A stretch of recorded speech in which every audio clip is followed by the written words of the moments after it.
Good morning, everyone. Today is the 11th of June. Is it June or July? July. Jesus.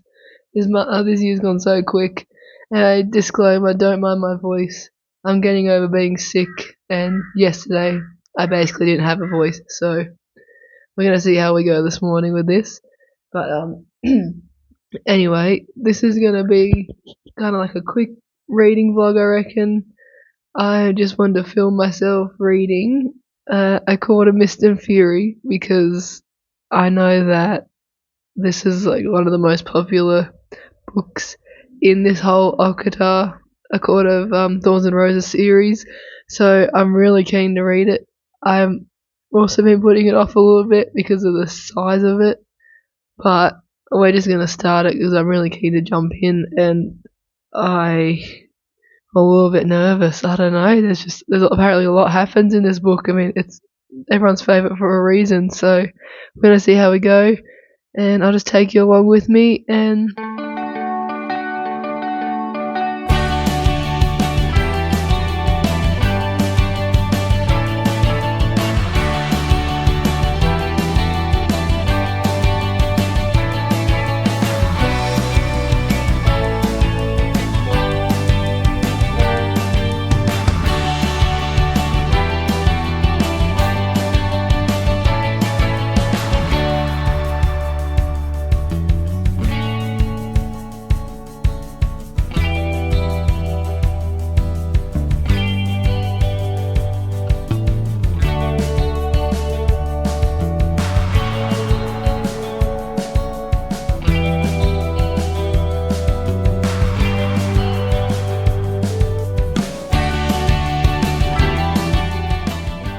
good morning, everyone. Last night I have made it to part 2 in A Court of Mist and Fury, and I just want to jump on here quickly and say, what the hell is going on? What is happening? I don't know. What is happening? Why? I just want to find out why Tamlin is like basically the villain in this book. I mean, there has been one or two things, I guess, that have happened, and I guess it's understandable how Feyre has reacted, but at the same time, I'm just like, this can't be the only thing that he does, I guess, to upset her or make her feel this way, and, you know, anxious and, I guess, you know, trapped in a way. So I'm just gonna keep going. But what the actual, what the hell, what is going on? There's just a lot to unpack in this first section, and I just don't know. I'm still trying to process kind of what's been happening, because it's been very up and down already, quite the roller coaster. And I guess, yeah, Tamlin is acting like a bit of a dick at the moment, so I can see why. It's interesting to see. So I'm just gonna keep reading, keep going. Don't want to try and spoil it or anything, but my god, what the hell's gonna happen next? What's gonna happen? I mean, I am enjoying it. That is one thing. I am enjoying it. I got sucked in yesterday. I read almost 100 pages or something, and just, yeah, I got sucked into the world, and I just want to keep reading. I wanted to keep reading last night, but I felt like I was about to pass out, so we're going to read a bit more today and see what happens, but I'm really, really enjoying this book so far. Oh man, and just the details of the scenery and kind of going more in depth with the characters. You're learning a lot more about each of them and what's kind of almost like their tipping points in this book, and it's interesting to see kind of the aftermath of everything that happened in the first book, because normally in books you don't normally see that. You get the happy ending and that's it, but this one it's really interesting. I like how she's kind of added that mental health element to it, I guess, and you're just seeing Feyre decline day by day, and I mean, everything that happened would have been traumatizing, so understandable, but yeah, I really like that aspect, and yeah, we're going to keep going, but I'm really enjoying it so far. It's good.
Hello, good afternoon everyone. So, I know I haven't updated since part 2, but last night I completely finished A Court of Mist and Fury. I don't know what happened or what crack was in this book, but once I got like halfway through part 2, I just sped through this thing and I was just devouring it.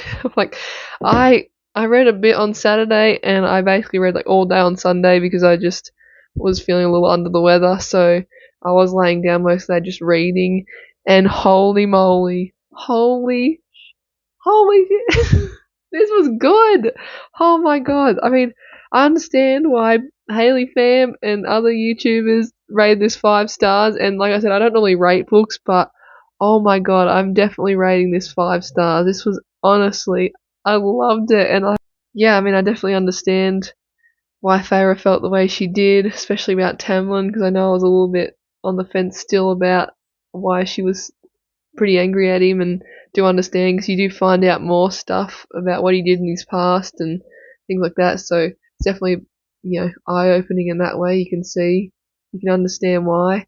And then, as I was saying before, kind of that mental health aspect, how you're kind of seeing her decline and she losing weight and not eating and just things like that, and she's sick every night. So it's things that kind of happen in real life. Like if someone's had trauma or something happen to them, or just something just horrendous, right? And these are kind of symptoms that you would have anyway. So I think it is definitely really good that it's kind of added in the book because she can kind of talk about it and use these characters in a way to talk about this sort of stuff, because it does happen. I mean, I know it's all just a part of the story and all that, but I found that just really interesting. I kind of like that she added that, because if you kind of think about it from a different point of view, it's definitely like a lot of these characters have traits that us people have in everyday lives, and the way that they handle their situations and stuff is very similar. And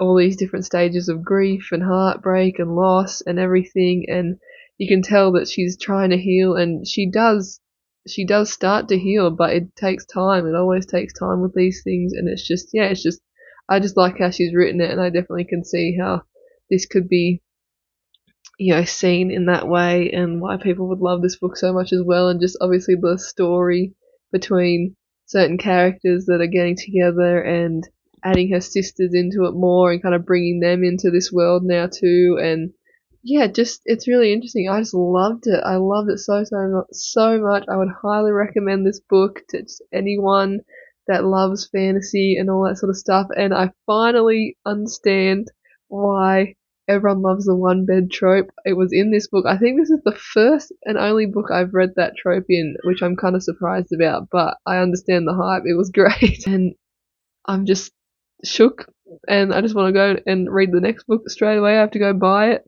But there's not too much to talk about without completely spoiling it. I mean, I know, like I said, it's been out for a long time, but there are people that haven't read it. I mean, I've only just picked this up, over the last week and read it, so there are going to be people that haven't read it yet, and I don't want to spoil it for anyone.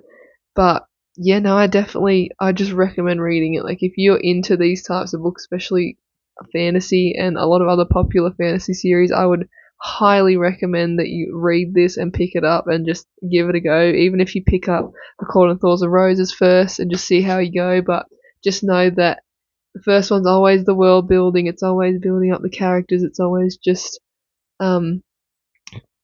you're, I guess, stepping into the world when these characters are too, so you're learning everything with them, and then as you get more into the story and into the world, you definitely start to see more of kind of everything, and everything makes sense, and there's a lot more room for action and romance and all these little side scenes that, just add to the story. So would highly recommend 100%. And I think that's it. I think this is the end of the video. I'm sorry I didn't update you more, but yeah, I just got sucked in. It was great.